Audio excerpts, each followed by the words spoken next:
PM किसान योजनेचा 20व्या हप्त्याची तारीख आता बदलली आहे। शेतकरी मित्रांनो, जो जुलै महिन्यामध्ये पीएम किसान योजनेचा 20वा हप्ता येणार होता तो आता ऑगस्ट महिन्यामध्ये आपल्याला कोणत्या तारखेला येणार आहेत आपण तो व्हिडिओच्या माध्यमातून जाणून घेऊ। तर व्हिडिओला सुरुवात करण्यापूर्वी तुम्ही जर आमच्या चॅनलवरती नवीन असाल तर चॅनलला सबस्क्राईब करायला विसरू नका, जेणेकरून तुमच्यापर्यंत शेतीविषयी आणि शेतकऱ्याविषयी अशीच माहिती येऊ। चला तर जास्त वेळ न घेता व्हिडिओला सुरुवात करूया।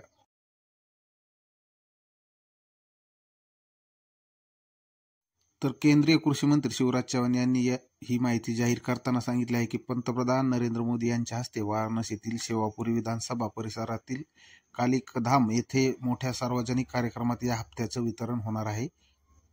तर मित्रांनो, आता पीएम किसान योजनेच्या अधिकृत पोर्टलवर आपल्याला म्हणजे pmkisan.go.in वर लवकरच हप्त्याची माहिती अपडेट होईल। तर सर्व शेतकऱ्यांनी त्यांचे बँक खाते क्रमांक, आधार कार्ड क्रमांक किंवा मोबाईल नंबर वापरून आपला पीएम किसान बेनिफिट स्टेटस चेक तपासू शकतात। या हप्त्याचा लाभ फक्त केवायसी पूर्ण केलेल्या पात्र शेतकऱ्यांना मिळणार आहे। त्यामुळे ज्या शेतकऱ्यांनी अद्याप केवायसी केली नाही त्यांनी केवायसी तातडीने करणं गरजेचं आहे। तर शेतकरी मित्रांनो, तुम्हाला केवायसी कशी करायची याची माहिती जाणून घ्यायची असेल तर आम्ही आय बटनमध्ये त्याचा व्हिडिओ लिंक दिलेला आहे, तुम्ही तिथे जाऊन तुमची केवायसी पूर्ण करू शकता। त्याशिवाय कुठल्याही शेतकऱ्याला पीएम किसानचा 20व्या हप्त्याचा लाभ मिळणार नाही।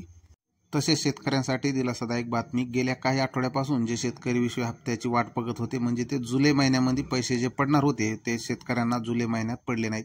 तर शेतकरी मित्रांनो, आता ते पैसे आपल्याला 2 ऑगस्ट रोजी शेतकऱ्यांच्या खात्यामध्ये डायरेक्ट जमा होणार आहेत।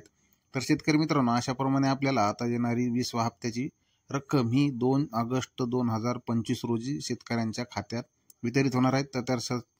तर सर्व शेतकऱ्यांनी त्यासाठी आपल्या अकाउंटची केवायसी करणं गरजेचं आहे। केवायसी करण्यासाठी आम्ही आमच्या चॅनलवरती व्हिडिओ बनवलेला आहे।